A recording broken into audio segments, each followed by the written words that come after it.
Ok, estuvimos ya dando de alta a los usuarios y los grupos en el Active Directory. Los usuarios también los definimos con el username, una contraseña y los datos mínimos son esos los que requiero para darlo de alta.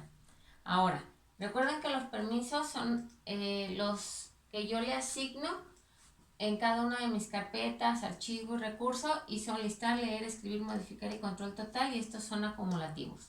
Los grupos son aquellos que yo voy a dar de alta de acuerdo a los departamentos que pertenezcan en mi empresa. En este caso, según el ejemplo, di de alta compras y ventas y di de alta a 2 usuarios en cada uno de estos grupos. Hay grupos, que ya por default pertenecen al Windows Server. Entonces, en este ejemplo, los grupos que ya tenía yo precargados son el de usuarios, el de administradores y los de usuarios avanzados.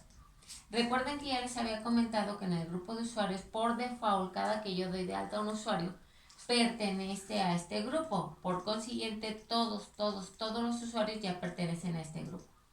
Mi siguiente regla es, ¿qué pasa cuando un usuario pertenece a más de un grupo?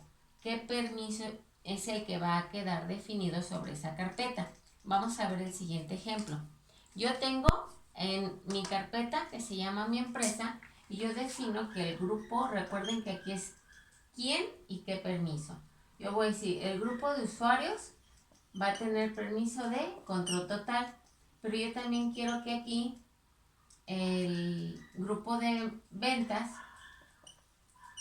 tenga permisos de leer. Yo así definí mis permisos. Recuerden que mi regla 1 es que yo heredo por default los permisos si no los quiero cambiar.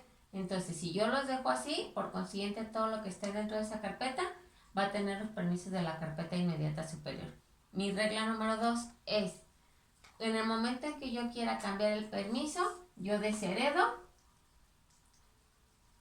y cambio permisos. En este caso yo quisiera que aquí nada más el grupo de ventas tuviera permiso de leer. Por consiguiente, ahí ya no podrían entrar el grupo de usuarios. ¿Qué pasaría en este ejemplo? Por ejemplo, que yo tenía que en ventas tenía un usuario y ese usuario yo estoy especificando que solo quiero que lea esta carpeta, pero ese mismo usuario pertenece al grupo de usuarios.